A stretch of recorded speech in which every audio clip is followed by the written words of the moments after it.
Hi, welcome to the January 5th, 2022 program for the Tualatin Historical Society. We have a really nice crowd here today. I'll have a count before we're done, but it looks like there's about 50 people on right now. For us, that's a big group, and we're really proud, and it'll see more airtime once we get it onto our webpage and onto our YouTube channel. Our special guest today is Luke Sprunger. Luke was going to be a guest of ours in person back in April of 2020. We all know what happened in the meantime. And what Luke wants to talk about today, and what we invited him to talk about, was an article originally published in the Oregon Historical Quarterly about "This is where we want to stay." The first Latino families to settle in our county year-round were migrants from Texas, prompted by the same factors that motivated successive groups of Latinos to emigrate: oppressive treatment, poor work, and financial prospects. After the Tejanos made their way here, some of them decided to abandon seasonal migration and settle permanently, and that'll be largely the topic today. Not only that permanent settlement, but some of the amazing things that they've done within their community and within the community at large in Washington County. And I think that you're going to be really impressed with the things that have happened in the last, oh, wow, what is that, like almost 60 years? Holy cow. Okay, I'm going to move it to the next page. We're going to have these full bios posted on our webpage. This is just a short version of those. Luke completed a series of oral histories with the Latino residents of Washington County in 2013 and 14 when he was working on his thesis for his Master of Arts degree of Public History from Portland State University. He's invited a couple of guests to join him today. And he couldn't have picked two better representatives. They are people who are mentioned frequently in the work that he has done. So if you have a chance to actually read the original article, I encourage you to do that. You can find that online by just, typing in Luke's name along with Oregon Historical Quarterly. It'll pop up. It's a PDF file, but it's there. His first guest will be, one of his two guests, I should say, is Hector Hinojosa, who is a Mexican national who came to Oregon as a young migrant worker and has an impressive public and private career in our community. And I hope we have a chance to ask him about some of that stuff because it includes some pretty amazing stuff. Enedelia Schofield is the daughter of Emilio and, oh, I should have asked you to pronounce your mom's first name. Why don't you tell us right now, Enedelia? Are you there? Or maybe she's on mute. I was on mute. It's Hortensia. Hortensia, thank you. Hortensia Hernandez. They were one of the first Mexican-American migrant families in Washington County and founders of Centro Cultural. And she's made a tremendous impact in education, including things like being the first Hispanic principal in the state of Oregon. And just things too much to list, but you're going to see something much more complete, as I mentioned, on our webpage once we post the video. And she's also, even today, involved in causes that are dear to her. So I'm going to take that down now, and I'm going to hand over the floor to Luke. And I'm going to pin you on the video, Luke, so that you're in the recording. Okay. Front and center. Great. Well, yeah, thanks for having me this afternoon, and thanks everyone for tuning in. It's an honor to be here. Honestly, I didn't really have an introduction prepared. I just had some answers to the questions. My motivation for the So, as Ross mentioned, I was working on my master's degree in history at Portland State. It was a public history focus. So that's really anything related to museums or sharing history outside of higher education and academia. So I had to create a thesis for that program to graduate. And I started thinking about a project that would be community oriented, that would be of value. And I mean, I went in pretty naive. I'd completed a history major and a Spanish major as an undergraduate. And I was thinking about a way to put some of those things together. I had a background in exposure to Latin American literature, which really introduced me to a lot of the wisdom and vibrancy of different Latin American cultures. And I also had experience working as a medical interpreter for a few months in Michigan before I moved to Oregon. And when I was there, we would have patients from all over Latin America that were showing up in the medical clinics. And it started putting these questions in my mind. What were Latino communities in different areas? Who's comprising that population? What challenges do they face? How do they create community? Because there are these really different groups. So I went in with a few of those questions, and Professor Katie Barber, who I believe is joining us today, just listening in, recommended that I contact the folks at the Washington County Museum, which is now, I think, called Washington County Heritage. And one of their staff members started putting me in touch with members of the community in Washington County. So primarily in Hillsborough, Cornelius, Beaverton. I didn't get to meet with folks in every community in the county, but as I started to read existing scholarship about the establishment of Latino communities in Washington state, in a lot of the states in the Midwest, I started forming some questions. And I started seeing this pattern of really strong community organization, community development by these early Tejano families, so folks who migrated from Texas, and all the work they did to form a permanent community, and then in subsequent decades form a social service infrastructure and really reach out and try to help folks. So as I found out more, I started forming those questions as much as I could. I had to ask myself as I started this, was I the best person to conduct this work? I think if you look at me, it's pretty obvious. I'm a white guy. I'm not a member of the Latino community. And in some way, there are thousands of people in this county that know this history better than I do because they have personally lived it. But what I did see was the opportunity to be a facilitator to compile this history, just because I don't think it had been documented in the way that really did it justice and showed everyone the history as it had occurred. So as much as I could, I tried to honor the narrators, the people I spoke with on these oral histories, and share those stories and then support them with the rest of the research that I conducted. Thank you, Luke. I mean, clearly by the support that you're getting today from some of those same people that whose voices you helped make possible in your work, they're here today to support you. So they must have think you did a halfway decent job, at least, right? I tried.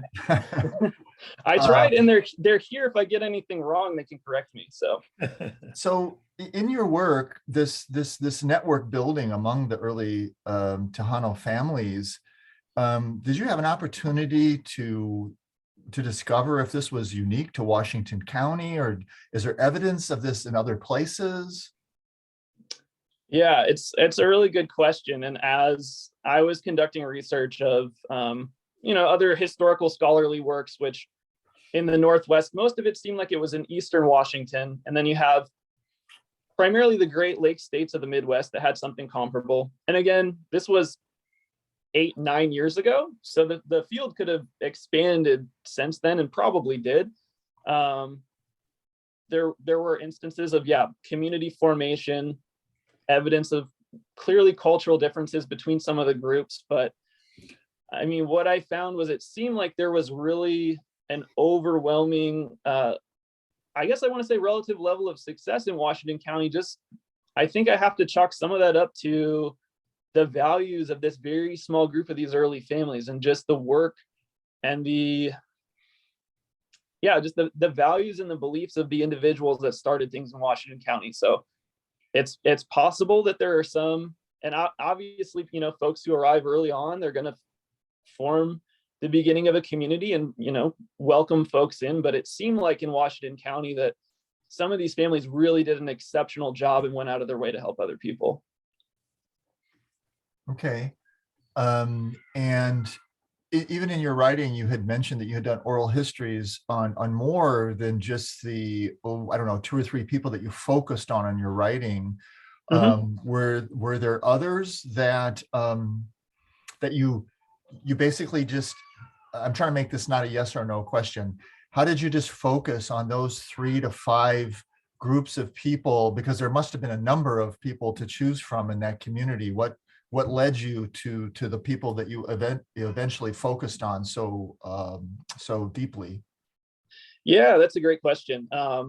So I conducted 9 interviews total, and my thesis work, which is much longer and more cumbersome than the article that got published, includes quite a bit more information and interview excerpts with folks who had migrated much more recently, most of them from Mexico.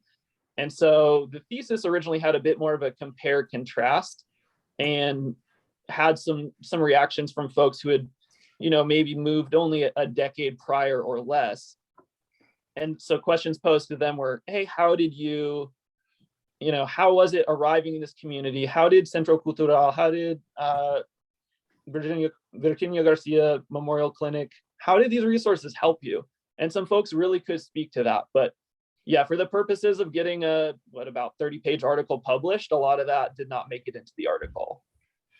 You just mentioned a number of very important institutions that exist for Latinx, Hispanic, Tejano community in Washington County. I didn't plan to do this, but I think I should ask you to take just a minute to talk about those 2 or 3 things that their community started that are available to people in Washington County today as a result of that early work. Would you speak to those things, please? So the Virginia Garcia Memorial Health Center, I believe the formal name is, started in, I have my notes here, so I can actually check this for you, so I'm not going to be wrong. I think 65. 1975. And so that was started after a young girl, daughter of farm workers, stepped on, I believe, a rusty nail and developed a pretty serious infection. And at that time, her family was looking for treatment, and the local hospitals would not accept her. They didn't think her folks could pay. There could have been more of cultural race bias at play as well, but she was turned away from treatment. And by the time they finally did get her treatment, she ended up passing away because that treatment, that medicine that was prescribed was not done in a timely way. So that led to the impetus to form a health system to try to address the concerns of migrant workers, of ESL folks without the ability to pay for a medical bill and make sure that they weren't denied that treatment. And they've had incredible success and expanded quite a bit from there. And so with Centro Cultural, I think perhaps Enedelia would be best describing the origins of that, because her folks were so heavily involved in it. Yes, I'd love to. Just getting back also to the Virginia Garcia, there was a garage that was next to the cultural center that actually Right. was set up as a health center, because I went to. those, the original families and the people that were then involved with Jim Selesky also that I want to mention is there was just, wherever there was a need, then there was action put into place to meet those needs, not just talk about it, but let's do something and actually move forward. But the cultural center, I was very young when it started, but I pretty much lived my whole life through the cultural center, the Centro Cultural. And initially, I recall, even as a young person, that it was so important when you would go out and you would see somebody that kind of looked like you, and maybe you heard them speak Spanish or Spanglish, half Spanish and half English. You'd ask them, hey, where are you from? And then we'd find out, we're from McAllen, Texas. And now you hear a lot about McAllen, but back then nobody knew where McAllen, Texas was, or Mission, Texas, or Harlingen. And those initial families, the Garcias, my parents, Hernandez, the Garcias, the Hinojosas, the Villarreal, really connected and would help each other, because at that time you couldn't find the food that you find in the Mexican aisle now. You couldn't find the music that you can just get on YouTube. So anybody that would go back to Texas, because that was, my recollection was 3 to 4 days in a car. And at that time, we were 5 kids, 2 parents, and of course, no seatbelts, right? And so whoever would go down you'd put kind of your list of, can you bring me some chocolate? Can you bring me some hojas for the tamales for Christmas? Who's the latest Tejano music music that's out? Can you sit, get us a tape, get us the album. And then it was a sharing. And it was fun because I was the youngest of 3 other sisters. So my sisters were into the junior high school age. So I was always, I always had to tag along with them. So I got to see some of their music and it was always a group. So it was about having a good time and listening to our music. So as families, my parents would also look for a place not to just come together, but to dance, to eat, and to also pray. So the Centro also worked with the St. Alexander's Catholic Church to get that established, because we were looking for a place also to be able to come together spiritually. So I as I look back and I reflect, I'm really just at awe at how these couple of people, families, stuck together. And back then, even, I don't know, for those of us who live in the area, going from Forest Grove to Hillsborough was really a treat. You didn't really go out. And if you went into Beaverton, oh my gosh, and Portland, that was like once a year. So for them to come together from Forest Grove, Cornelius, and Hillsborough and really bond in Cornelius, which was the center, I thought was really smart of them. And they were very wise in their commitment to family. So it was always about bringing family together. And so I think that was really the foundation of the Cultural Center, was bringing the families together and helping really reach that American dream of having a better life. Because most of our parents didn't have they had the wisdom of life experiences, but not the formal education. And so so I think that's what really bound them together. And then they had this skill. They could make enchiladas, and they could make Mexican food and sell it. And that's actually how they raised money for the building and then move forward. I hope that's enough. I could go on and on. No, and we will circle back to that. And those organizations continue in that role even today? They do. And what's interesting is I go back to family, their family, faith, and friendship, and that pay it forward was really their motto of, I remember even at my father's funeral, people who would show up who would say, your dad gave me a quarter to help me figure out how to call my mom in Mexico. Wow. And I tried to pay him and he said, no way, go help somebody else. And one day I was waiting for a bus and I didn't know how to get on the bus. And, your father and Mr. Hinojosa stopped by and gave me a ride. And, people who they touched, who you never even realized they touched. So I think it's really that quiet heroism of their commitment of helping, truly service oriented. Well, speaking of Mr. Hinojosa, I may ask, with Luke's permission, to him to pitch in on this next question as well. Please. You and Enedelia. This one was a little bit more sensitive, but I think we need to talk about it. I'm quoting from Luke's article now, and he refers to the Tejanos as experiencing, quote, a structure of culture and ethnic discrimination. And I would like to maybe compare and contrast, how is it today versus then? Of course, what I'm hoping to hear is some improvement, but that may not be the case at all.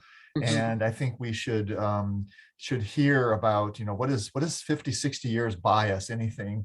And in the meantime, I'm going to get Hector up here and have him pinned to the screen as well. So now all 3 of you will be in the video. Is the question clear? I mean, I just kind of want to explore that for a few minutes about what you may experience today, or young people may experience today, versus what you as a young person experienced. Yeah, no, I loved Enedelia's way of expressing how Centro came about, but at that time I was already married, so my mom and dad and my wife and I we're co-founders of Centro Cultural. And one of the main reasons is that there was a lot of discrimination, Ross. I mean, even as 2 years ago, I was asked not to speak Spanish in front of white people because that was rude. And they didn't know what I was speaking of, if I was talking bad about them or whatever. So we needed a safe place to be able to speak our language, eat our food, dance to our music, our own infrastructure, our own cultural center. And Enedelia is right about the fundraising. Back there weren't grant writers and program managers, project development, none of that. We actually sold one plate of enchiladas, rice and beans at a time. And that's how we started Centro Cultural. Now, the other thing that Annie And left by the out, way, there were cheese enchiladas. yes. Let's just guessel. Well, but that's right. Tejano cuisine is very different than the Mexican restaurants around here that you see. There is no Tejano Mexican restaurant in our area right now. But anyway, I'll bring some memories to Enedelia. Do you remember Maria's Cafe? Those were Tejanos, and those were the Rodriguez's that later was taken over by the Lopez's and so on. So rich history there, where you bring your own culture and your own people to the community. And the best part about our families is that we pulled resources together.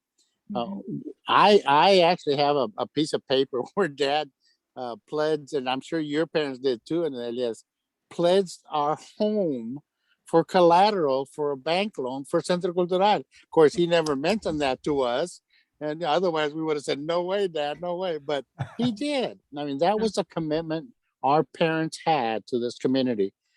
They put it all on the line, and they're my heroes, no doubt about it, because they. Dad had a 6th grade education, Mama 3rd grade education. We're Mexican nationals. We were all born in Mexico.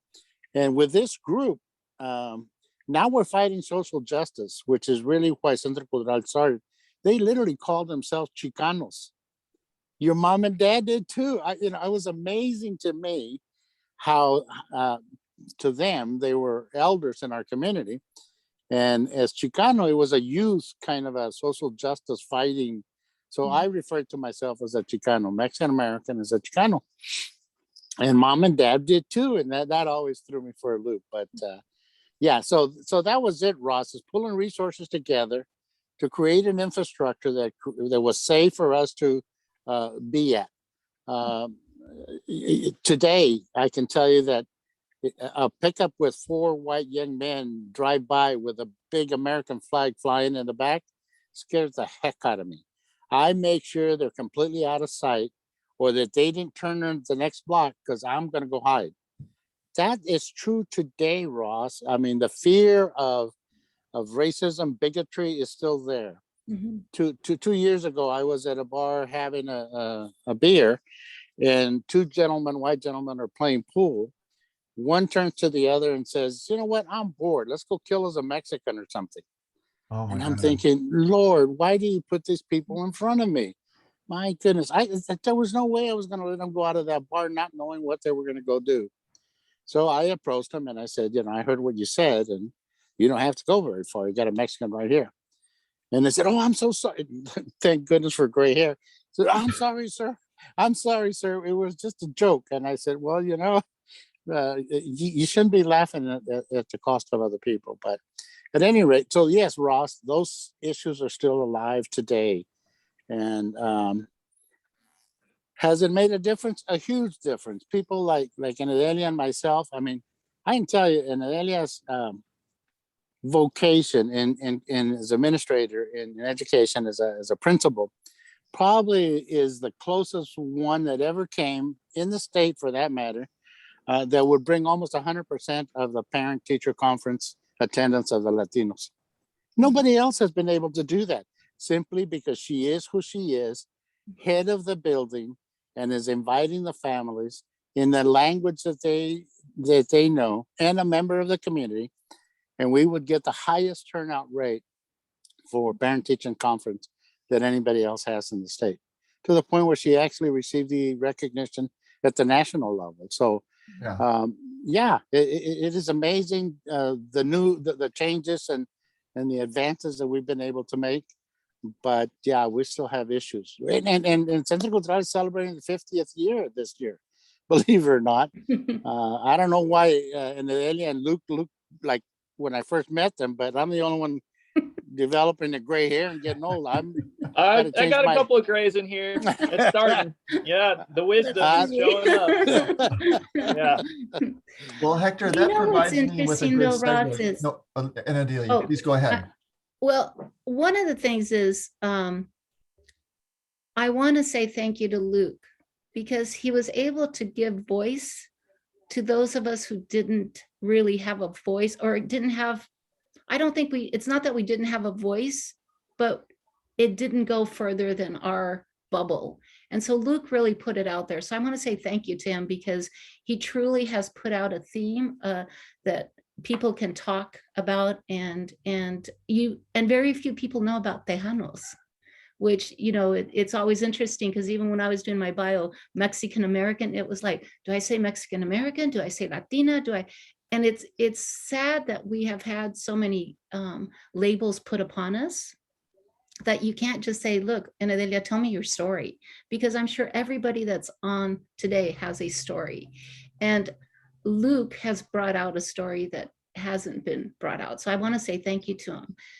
The other thing, though, about racism is my parents, I look back and think, how did you put 5 of us through private education, Catholic school? And it's because they also believed in education, and they believed that the education would give us that same opportunities as my white counterpart. They never told that to me. They never said, look, you're brown and she's white. But what they said was, education is the key to success. You have to, you have to go to school. You have to do this. We never did, and we want something better for you. So for me, I was in a private school all the way through 6th grade. I went to St. Anthony schools in Forest Grove. And it wasn't until 7th grade that I went to Neil Armstrong. And it was the first time that somebody had actually said to me, you're Mexican. And I was like, hold on, nope, I'm not Mexican. I'm from Texas. I've never even been to Mexico. Hello, wait. And so that whole just cultural upbringing of, our kids in our schools have so many different stories that we have to just honor them and give them the opportunity to speak their story. Because mine is so different than Hector's, which is so different than Joey's, which is so different than my daughter, Jessica, my son, Zach. I mean, we all have just stories. The sad thing is we all have biases. And until we understand what our biases are, we can't go beyond those. But I'm a little bit heartbroken right now, because I think that sometimes right now our biases are seen as something bad. And so there are people who aren't willing to ask or speak or say anything because they're afraid of how they're going to be perceived. That's the difference I see. Back in the 60s and the 70s, you knew who was prejudiced. It was obvious. But then there were those people, I can go on and on of those people who helped my parents, from, oh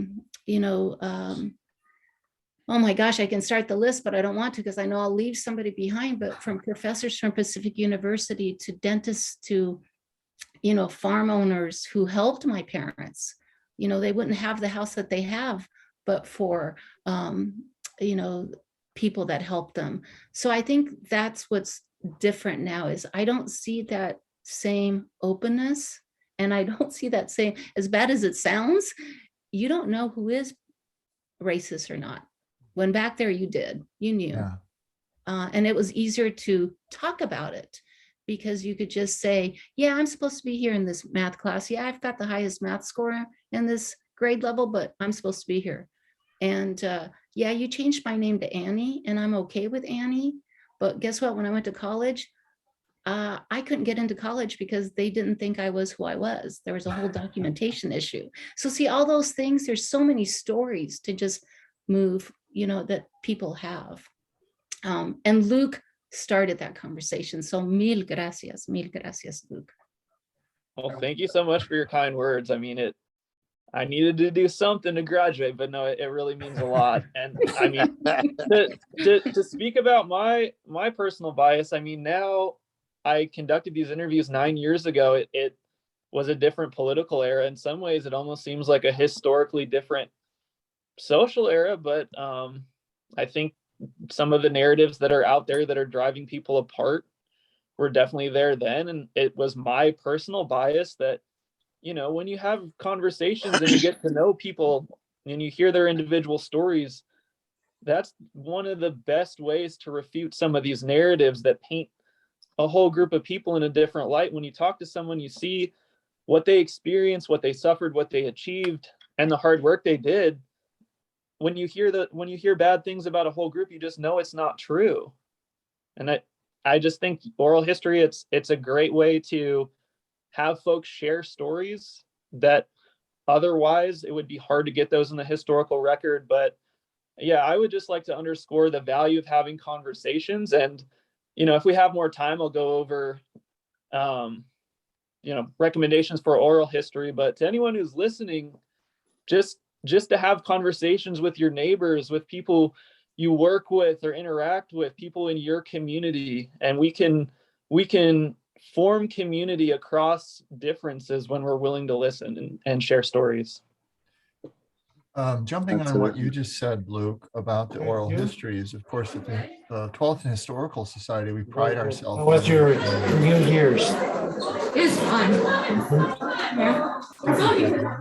Yeah, so, I don't know. Somebody, maybe it's a fight at Joey's school. Very good. Okay. If I find out who it is, I'll mute their microphone. We love doing oral histories, and because Tualatin is about 18% Hispanic today, we realize that that's an important part of our job when we're preserving and promoting the history of Tualatin. And we reached out, and a very dear friend who happens to be Latina told me that the Historical Society, the Heritage Center rather, is next to the police station, and you may not get people that want to come to your building since it's literally like across the parking lot. And for me, that was such a strange thing to hear. It was almost like I didn't want to believe it. And we had no takers on our invitation to get some families in that have that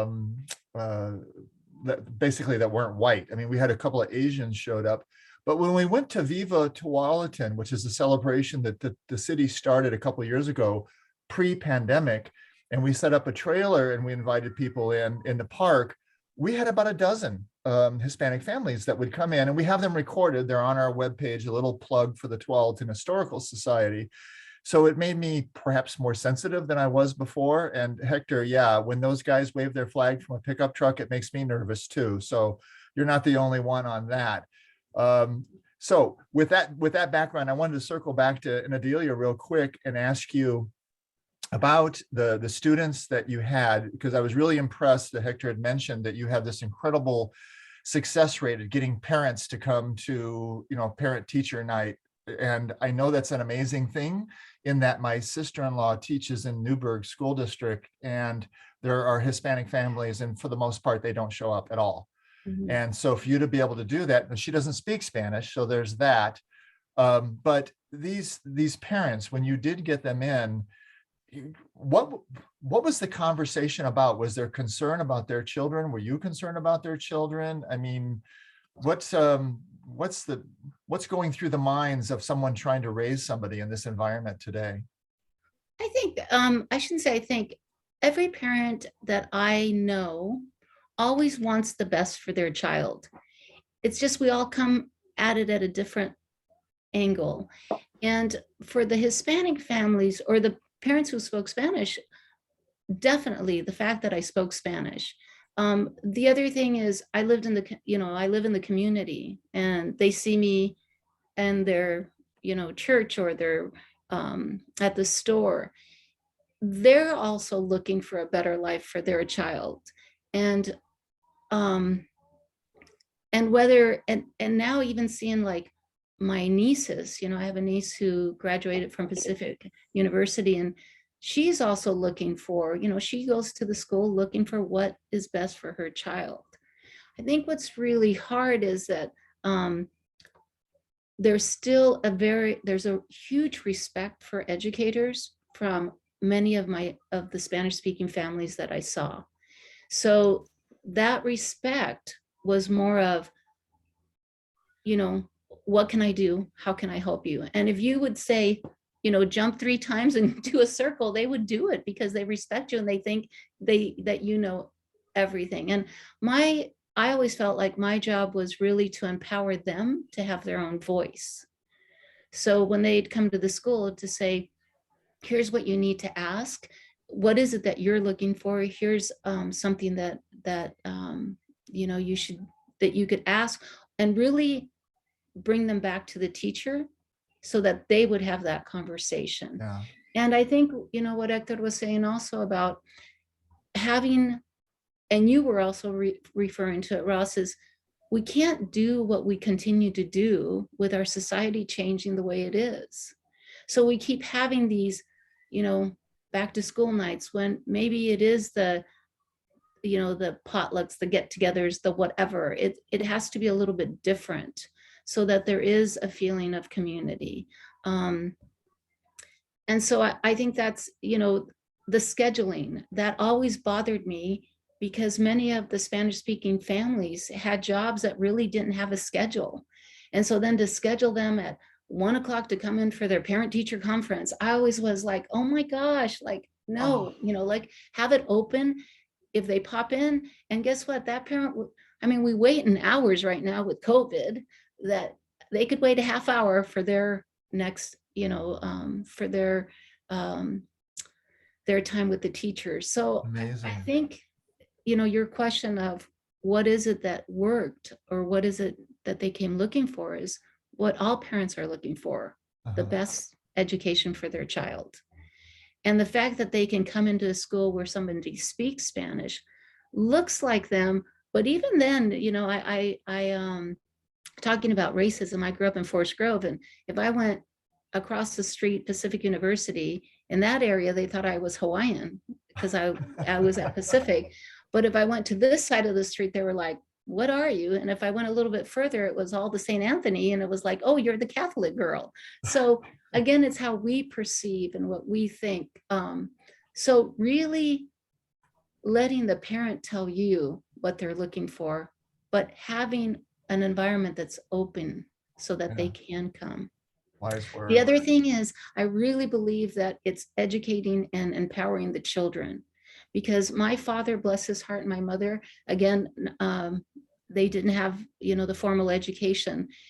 So it was me saying, Bobby, Mommy, you got to come to the school where they're having this. And they'd go, what? It's this mother. I remember my mom one time, and my sister came with me too. I was like, you guys have to come. And they said, what? To what? And I said, this thing called a mother-daughter tea. And they go, what? I said, it's a mother-daughter tea, but you have to come, and you have to like wear a dress or something.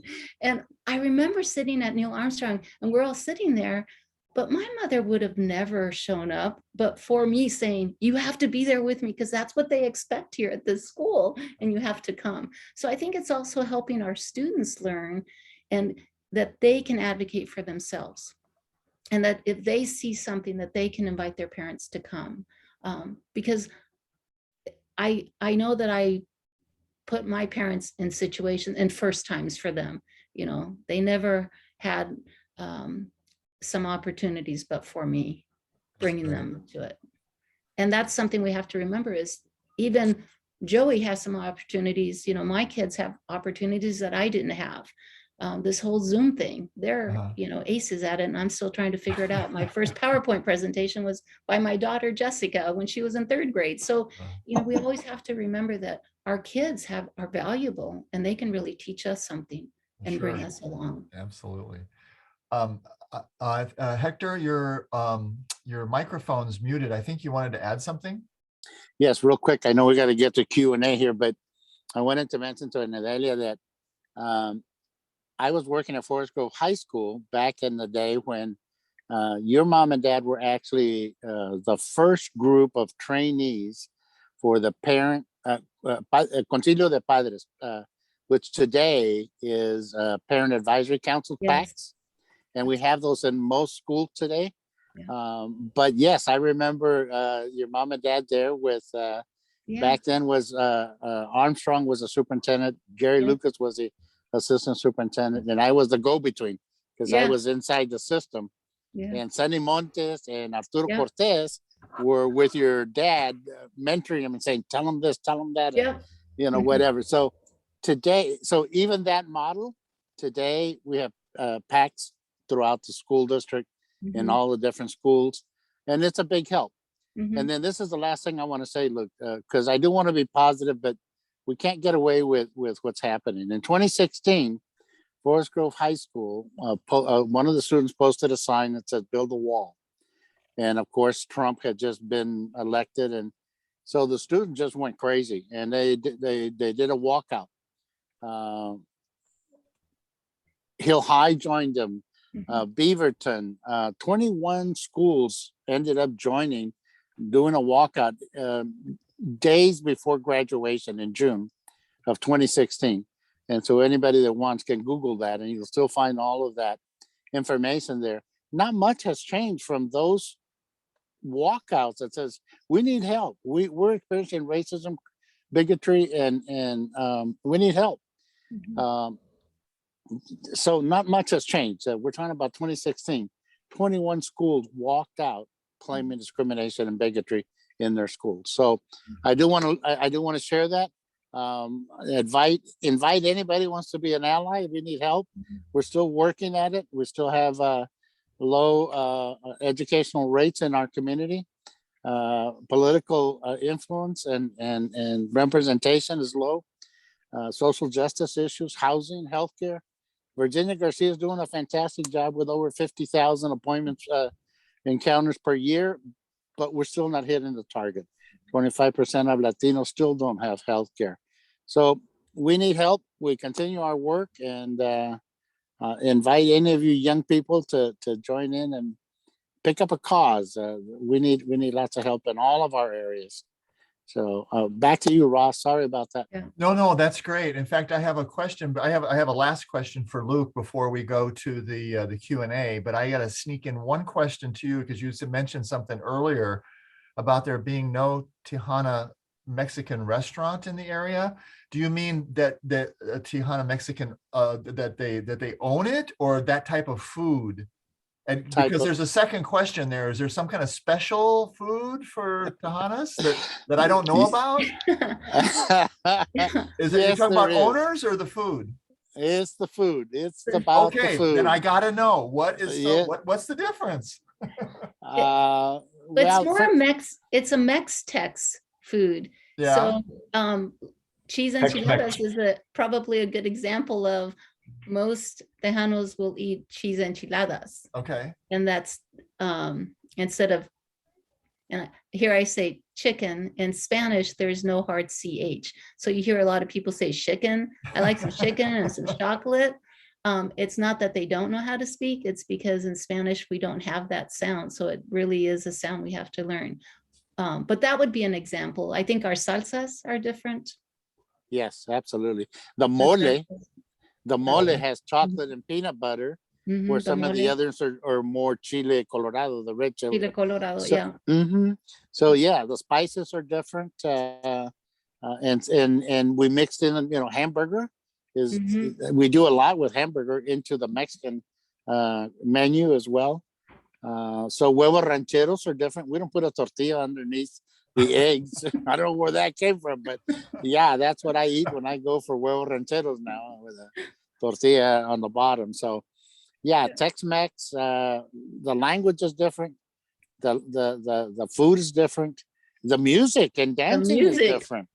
So it is truly an enclave within an enclave. So when Luke brought the subject up of Tejano and Latino community building in Washington County, was the perfect title, perfect dialogue to have. I do want to say this today, because now we're speaking of labels. Now we're talking about Latinx to refer to our community, which is beyond me, but I'm trying to do the crossover.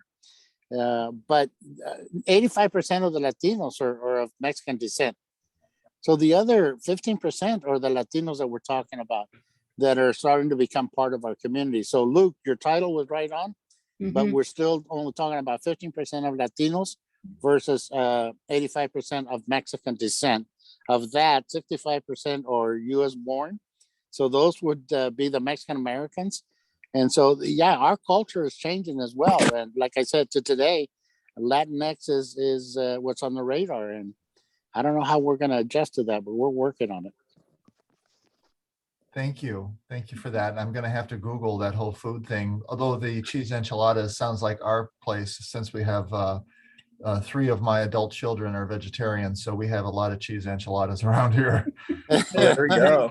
Hey, Luke, before we open it up to some questions, I had something else that I really was very curious about after reading your work. You pointed out that wages were often so low, families couldn't afford to go home after the harvest season. Is there any anecdotal information or just something that you might have learned along the way that says that they really didn't have any economic choice, so they had to stay here, or they really made that conscious decision, as your article title says, this is where we want to stay? Could you talk to that? Yeah, so in my article, one of the narrators communicated that to me, that for her family, that's, at least for 1 year, that's what happened, where perhaps they would have made that decision to stay, but really the economic issue and not having the money for gas or a car repair, that was really the determining factor. From the rest of the interviews, it sounded more like it was a conscious decision where, hey, life wasn't easy, but there were some relative advantages to staying in Oregon.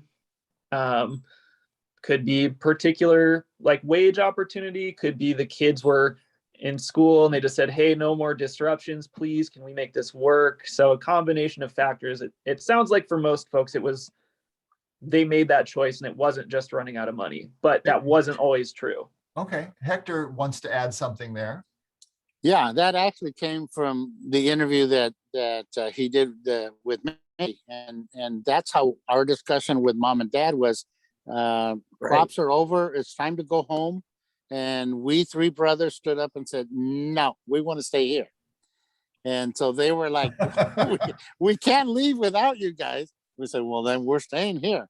We fell in love with Oregon, Ross. It is beautiful here. I mean, today I can still drive out First Street, heading out towards Farmington. That little valley right there is just absolutely gorgeous. If you've ever been out there, I encourage you to just take a look. Going out First Street towards Farmington, just the little valley right there is just absolutely beautiful. That's where we settled in. It was a Pat Unger's camp where we stayed. 1964, we moved into town and bought a house. But yeah, it was our decision that we're the ones that told mom and dad, nope, this is where we want to stay. We didn't want to go back anymore. So it was by choice. We adopted Oregon as our new home. Okay. And that seems to be true with a lot of the families, like the Hernandezes and the Garcias and the Dominguezes. They all said, no, we're staying here. We adopted it. And then we became, because we were the only families here. We didn't have aunts, uncles, or whatever. So we all adopted each other. And out of that, we had extended families of padrinos, godparents, godchildren in their marriage, in their baptism, et cetera, et cetera. So we all became extended family as a result of it. Yeah. Wonderful. And Enedelia, you were nodding your head through almost all of that. It sounds like you agree with what Hector had to say. Yeah. Absolutely. My recollection is my father fell in love with the water, and we all did. I do remember, even as a young child, the water was like, oh my gosh. And looking back, McAllen, the Rio Grande Valley, it's the highest unemployment rate in the nation, even back then. So I can understand why my parents were really looking for a place, not necessarily for them, but for us to have a better opportunity for work. So even though they never said it, I know that really drove my parents to stay. Nice. Because they wanted that for us as a family. And even in Texas, all my sisters went to a Catholic school, so my parents still believed in education, but I know that they saw that we weren't going to have those opportunities as much as here in Oregon. And Tektronix back then was really a big employer. So my father got on with Tektronix. And I think that was a real, just again, such a positive impact for us as a family. And the same thing, able to buy a house because, somebody said for $5,000, you can have this building. Wow. But it needs a little work, and you can imagine what work it needed. But we said, okay, we're staying. So it's all those sacrifices that I realize now they made, that as a kid, I really didn't know I was poor. And as a kid, I really didn't know how hard my parents worked. Yeah. But now as an adult, I realize, oh my gosh, I can barely get 3 kids through public education, let alone 5 kids through private.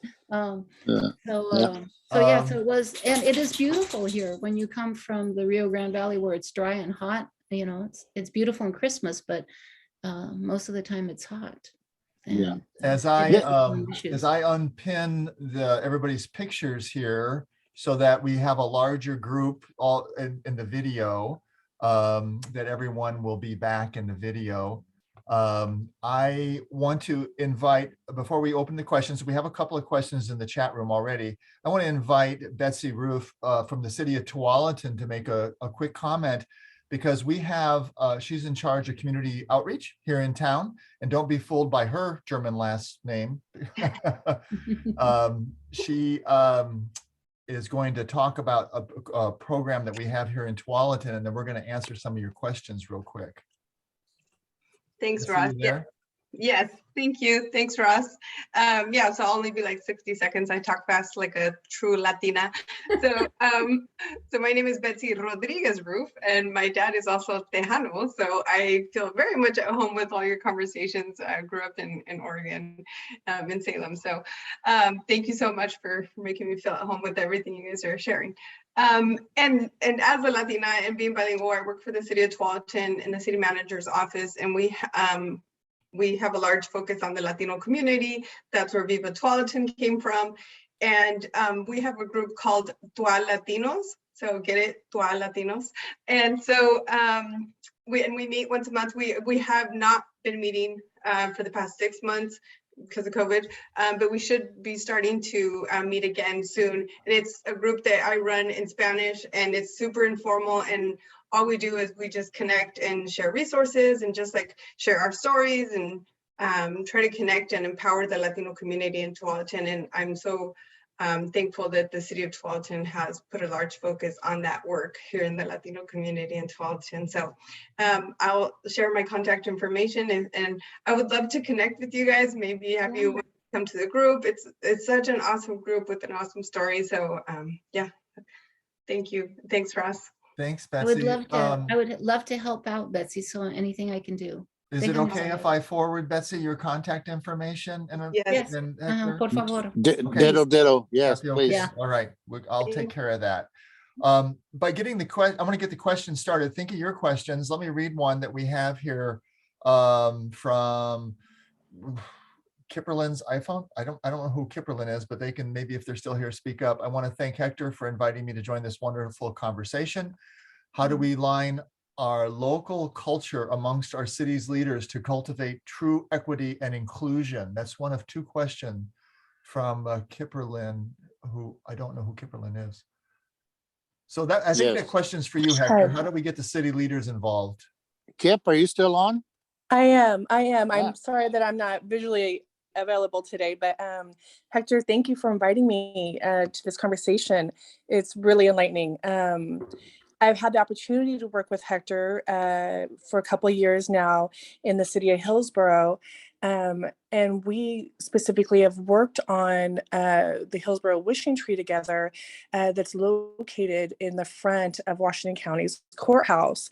And we chose that specifically for this very topic of trying to make people feel included, and that they don't have to hide, and that they belong right there in front of our courthouse, and that they shouldn't. We don't want them to feel fear. Anyone to feel fear. In that experience, it was extremely positive, but at the same time, you can feel unspoken pushback at times from city leaders, thinking that this was perhaps an inadequate cause, because as a white person, it's very easy to take that for granted, that freedom that you have to not be in fear in a public space for, you know, different situations. And I just find it very disheartening, and it hurts for that to slow down the process of having true inclusion and people feeling a part of something in our city.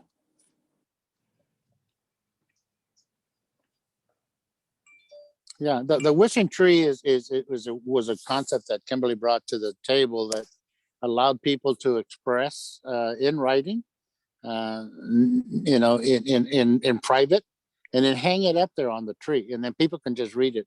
Some of those were tear jerkers. I mean, there were children writing things like, you know, I'm afraid that, you know, my mom and dad are going to be taken away. Not understanding immigration or their status or issues. These were children writing that kind of stuff. People wishes were to, why can't we just all get along? I mean, things like that people are writing. It was amazing. So great exercise, Kim. I loved it. I think it got our community to engage in this type of conversation on one by themselves and sharing it with others. So yeah, that's a neat wish tree, I guess it's called. You know, I'd like to add that we have to empower our local leaders to also step out and take a chance. For example, naming of streets. As I see South Hillsborough growing and I see schools popping up, I'm still very surprised that we don't have more names or that are Hispanic names or Spanish names. And more, I know that Hillsborough School District had an opportunity to name a school after my father, and they changed the policy at the very end to say it's not going to be a person, it's going to be a thing or whatever, you know, an idea. And I just remember thinking there was an opportunity. There was an opportunity to really make a difference. And they opened it up for it, but then they closed it. So I think that's the other thing is, you know, I love to go to San Jose, California and Nevada and see these names that are of all different races. And here it's still very, very just lily white. So there's an example. I'm trying to give real, you know, specific examples of just sometimes little things that mean so much. So I think it's empowering them to also take a lead to do something that they've never done before because it hasn't been done before. That's tough. Yeah. We also need to get engaged as a community and get the right people elected to office, obviously. And not only that, but get Latinos to also run for office. We're doing great work in Washington County. We have in Forest Grove, Cornelius, North Plains, Hillsborough, Beaverton, from school districts to City Hall. So I'm pretty proud of that, but we still have a lot of work to do. We need to get more state reps and senators out there in the state and at the federal level.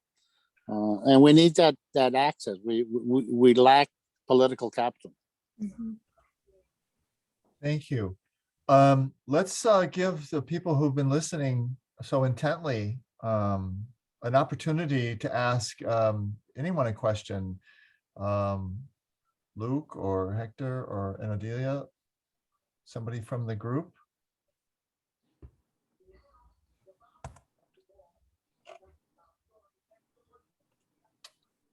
I'll throw something out.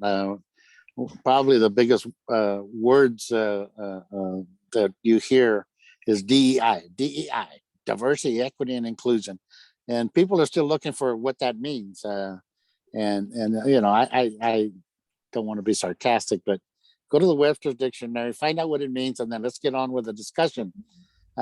Because these are smart people, elected officials for the most part, that are struggling with what did DI mean and what does that work entail.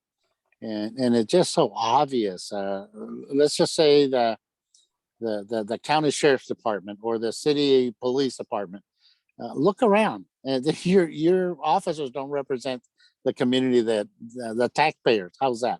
We are taxpayers, and the police officer doesn't have bilingual, bicultural folks on their force, and if they do, it's one or two people. School districts: 36% of our student body are Latinos. 6% of the student body and faculty are Latinos. That's just not sustainable. And most of those 6% are in the building maintenance department. So we're professionals. Data's in front of you. Do something about it. Take affirmative action and start correcting some of those disparities that exist. So I want to mention that because we're, I'm so tired of chasing my tail around trying to explain to people what diversity, equity, and inclusion means. Thank you. Bruce raised his hand and he would like to say something or ask a question. Yes, Bruce, I have a question. I mean, I am really heartened by this conversation. I am a volunteer and an activist in Washington County. I live in the unincorporated part of the county. And one of the things that in my 30 years of volunteering for the county in various capacities has been how to get underserved populations involved in volunteering.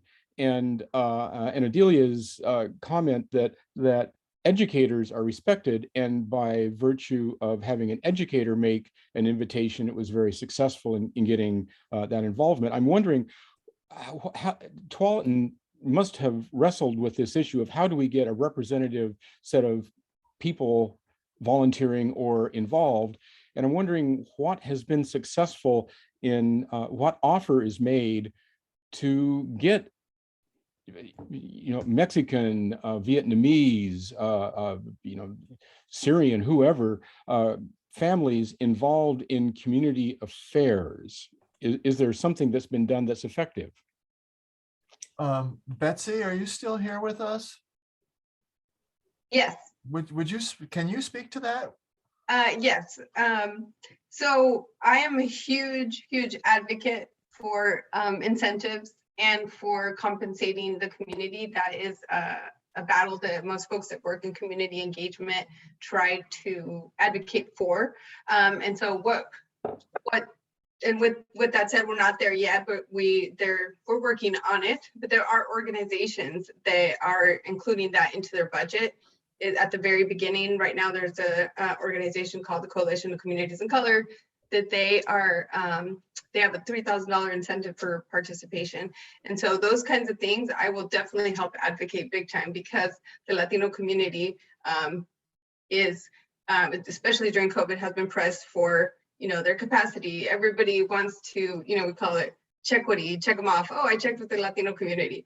So, everybody's trying to get the Latino community's feedback. And so with so many competition, it's like, okay, well, if you provide an incentive and help eliminate those barriers, you're going to get more participation, because there are a lot of barriers. Throughout COVID, I had so many people reach out to me of like, I lost my job. I had people calling me crying. It was really hard to listen to him. I had a father call me and he said, me and my wife, we're both in the restaurant business and we both lost our jobs. I need $56 to pay the rent, and we had 3 kids. And I was like, oh my gosh, I had $56 back. Luckily, I was able to find an organization to help them. But it really is just to understand that a big part of our Latino community is suffering and struggling. We're such hard workers, but there's so many barriers that they're still, overcoming. So any type of incentive, when I work with students, it's like, okay, well, I'll write you a recommendation letter or help you be a reference to you. So anything to help further the Latino community is going to be a big win there. So, well, I think something to add to that is that there's still the financial disparity, and so it's hard for somebody to volunteer when they're trying to put food on their table. And so I think that's difficult. The other thing is, when you think of volunteering or how to bring people in, think of what is it that makes it easier for them. So for example, at the school, I was just thinking about this, that most schools did not allow parents to bring their child to school. I allowed my parents to bring their little ones to school, and sometimes 2 or 3 of them, because sometimes one mom was taking care of 4 kids. And so I'd say, just bring the 4 kids, because guess what? There'll be another mom with 2 kids, and then one of you can take care of the 6 while somebody volunteers and take turns. So we worked it out, and it wasn't like a program. It was just, we'll make this work out, we'll make it work. So there was something that, and sometimes the teachers would say, oh, there are the ladies with the kids. And I'd say, yep, there are the ladies, there are volunteers. But I think of, Hector and I, at least I followed my mom and dad everywhere when they did whatever they did, because I was small and I had to go with them. If somebody would have told them, you can't bring your child, you can only, come yourself, then my sister would take care of us, but I don't think my parents would have gone. So I think looking at that also of what is the community need, and if that mom has to bring their 3 kids, and guess what? The 3 kids come with them.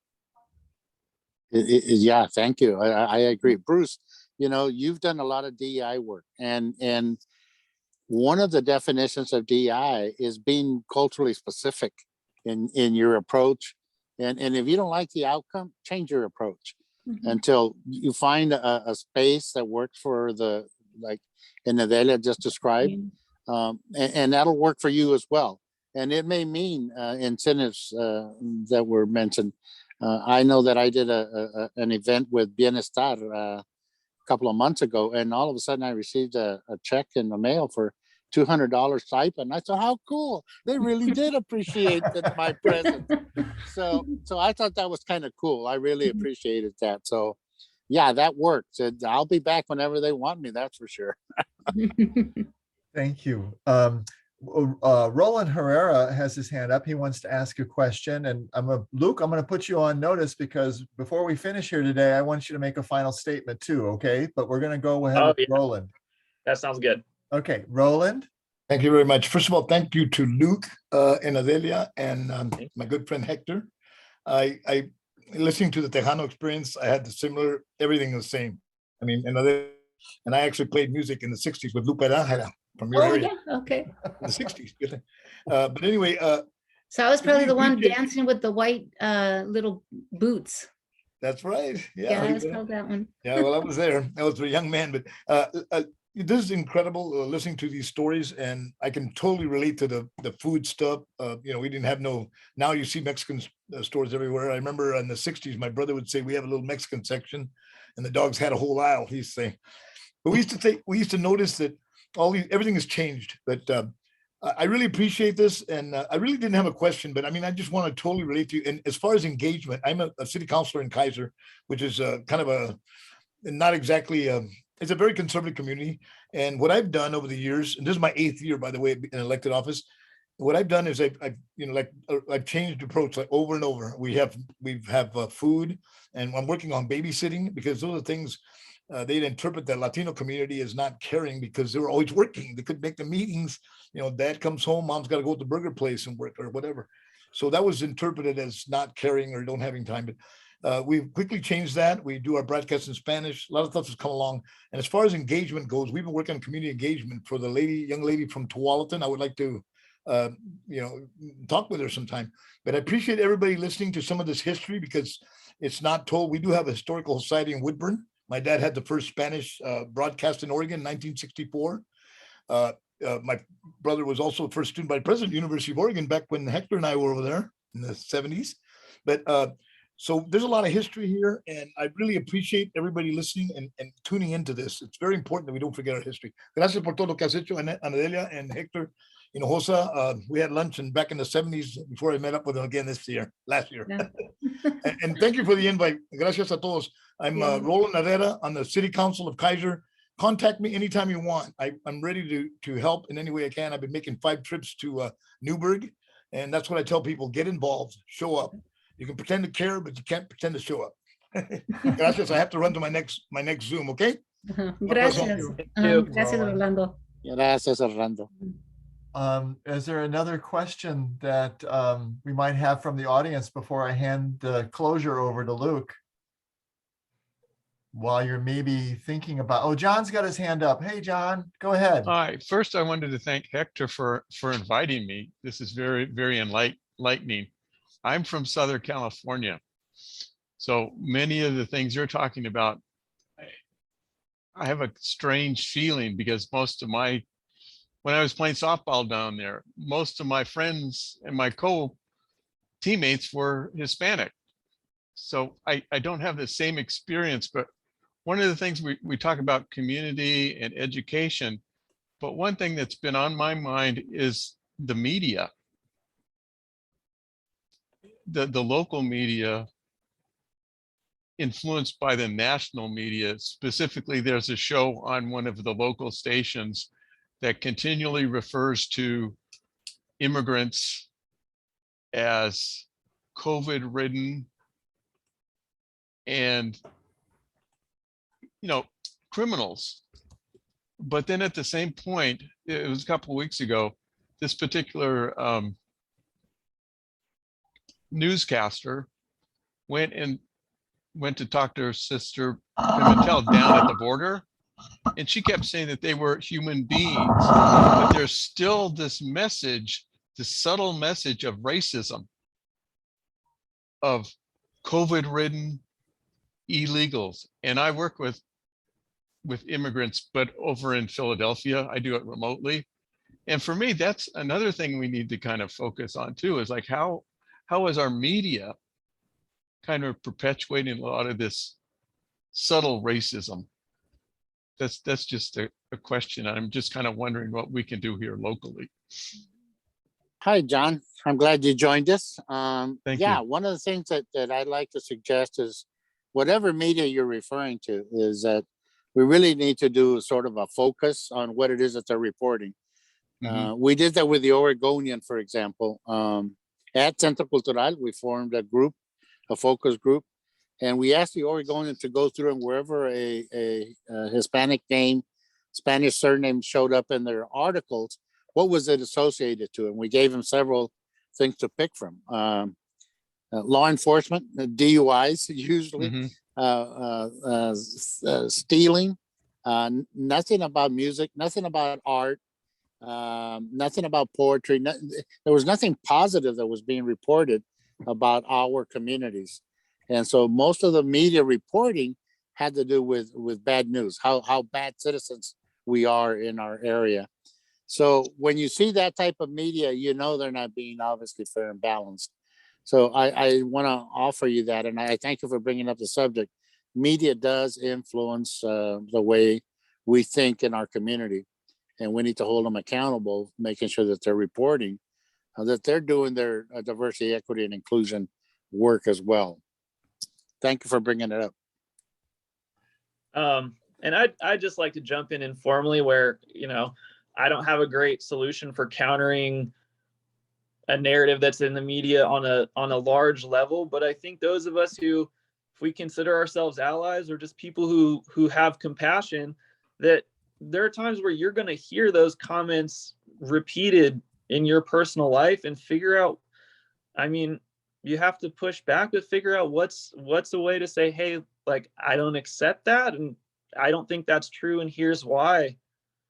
And I think there are ways, especially when you have personal relationships and you have evidence to the contrary, where, to take some of that on. And it doesn't mean that you want to escalate things into full-blown fights necessarily, but just to have a conversation and say, I don't believe that. I don't believe the thing that you said about this group of people, and here's why. Amen. Yeah. Luke, before we have you do your closing statement, I got a message from Betsy, City of Tualatin, that maybe Art Sasaki had a question. His hand was up earlier. Art, did you want to add something before we go to the closing? It's only that the part of education in the lives of everyone from very young to very old is a huge portion of how successfully a minority group will be accepted and integrate into a society. And it's true of any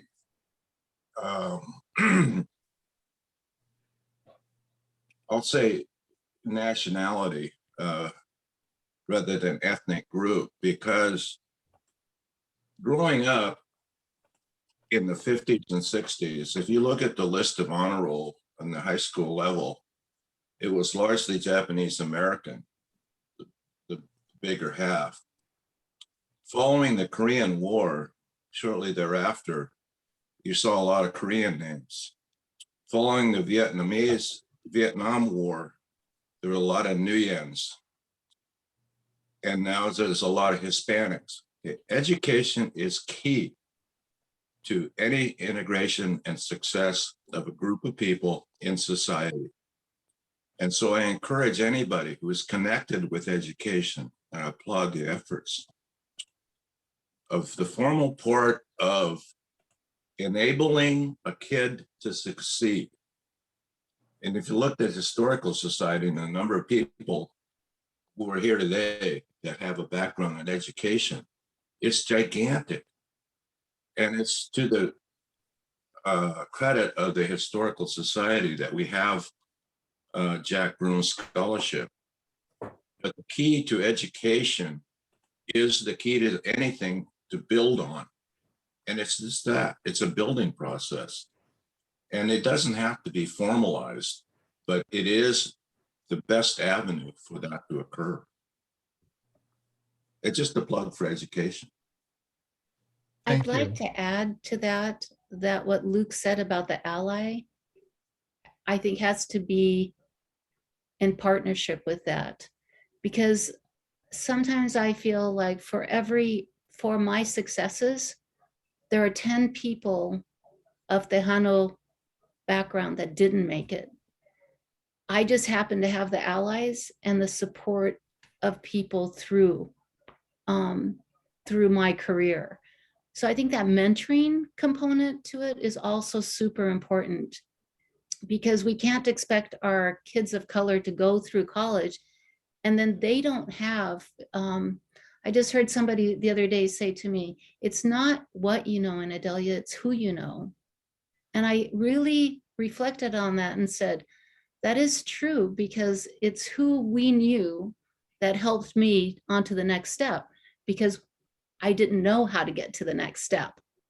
So even though I had the education, you have to have those allies that Luke talks about, because we don't know how to work the system.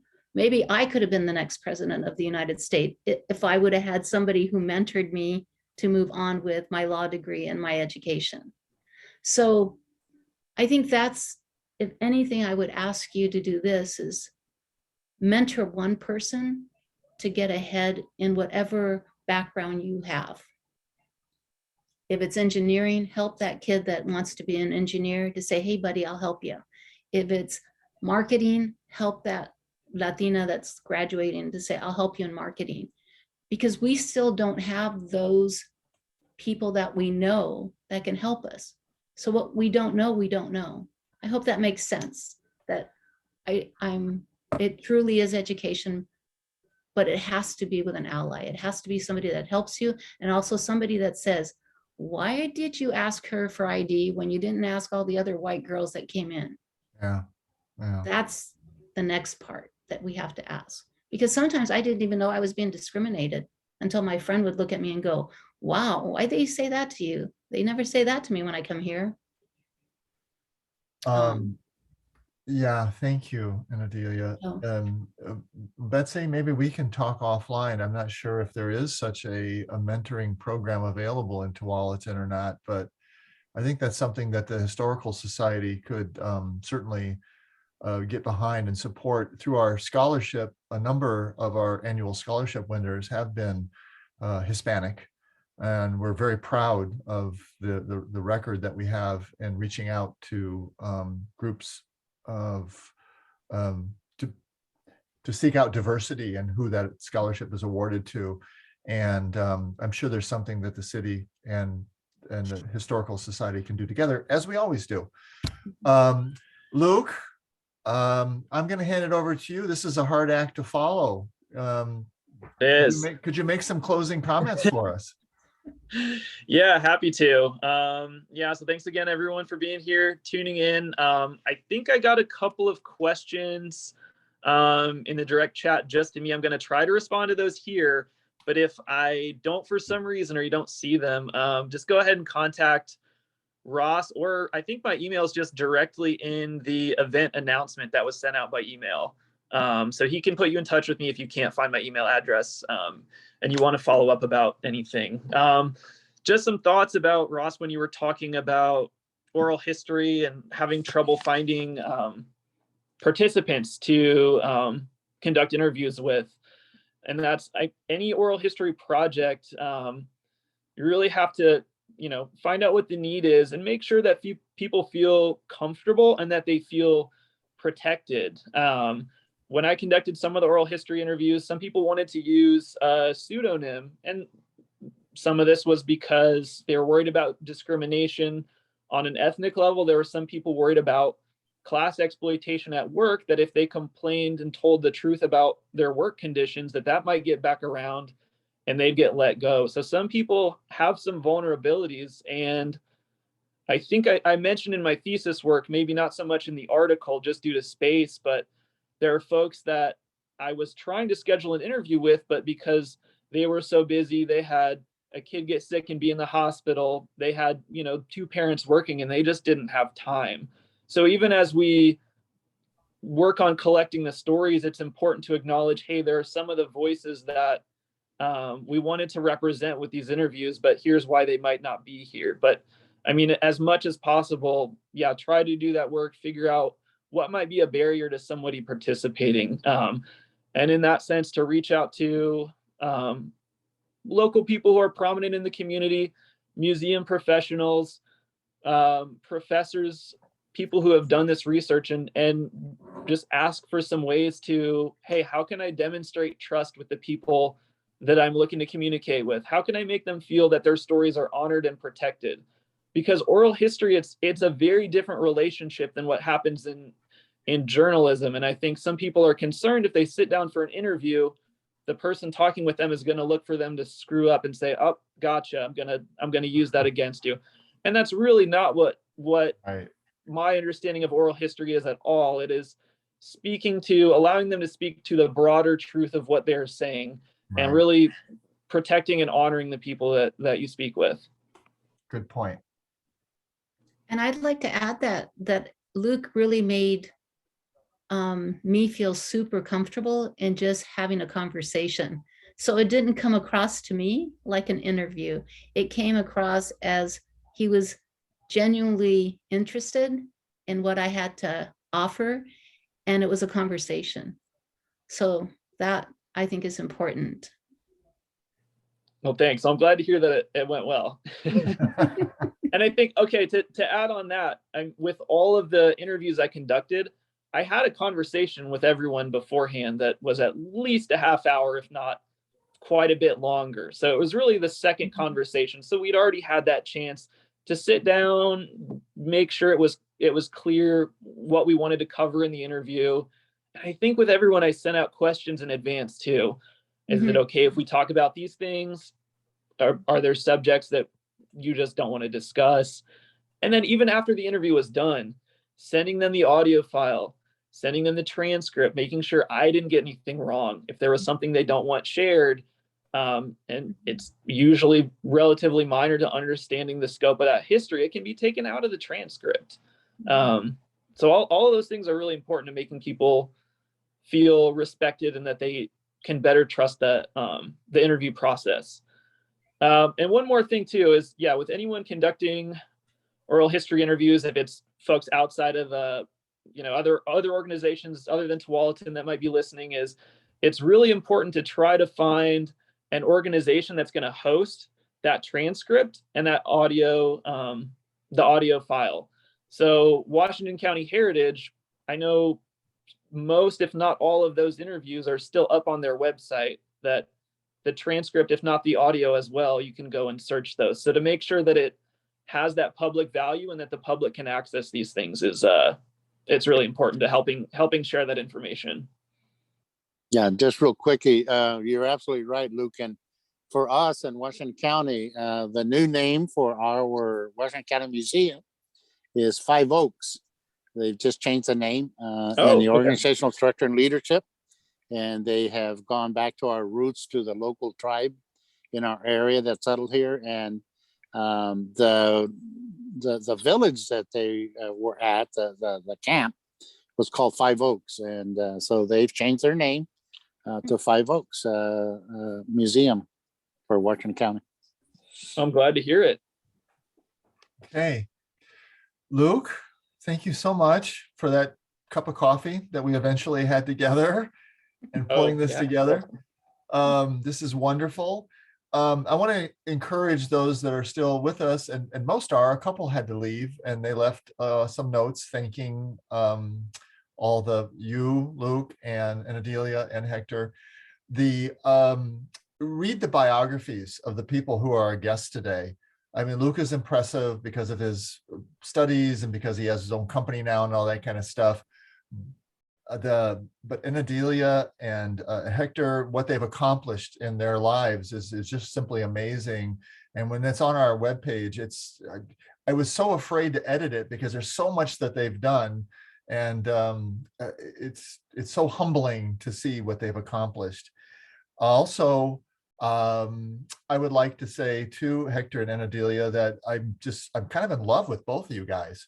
And I want to have you and Luke out to dinner sometime when the whole COVID thing is over with, and get to know you better, or maybe have you as special guest at our annual heritage evening that we have typically in September, just to introduce you, because what you've accomplished is so amazing. And I hope I get to know you better, because I don't know, you're the kind of people I need in my life, all three of you.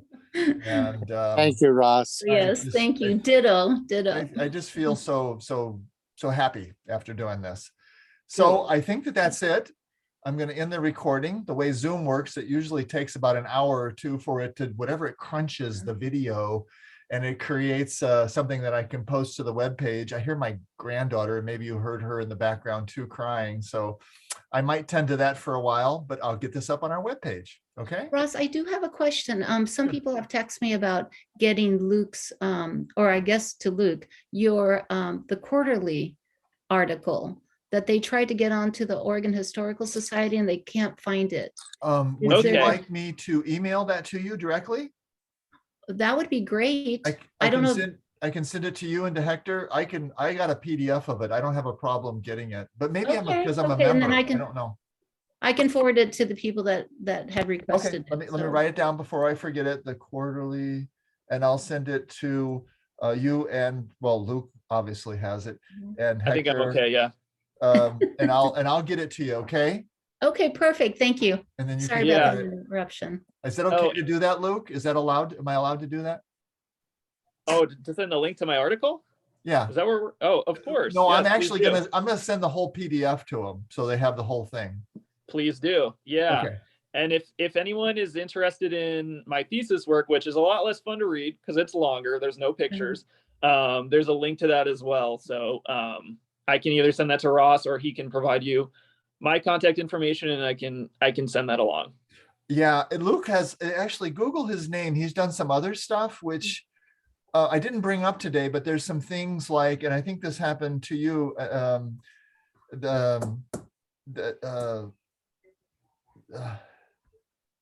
that not you, Luke, but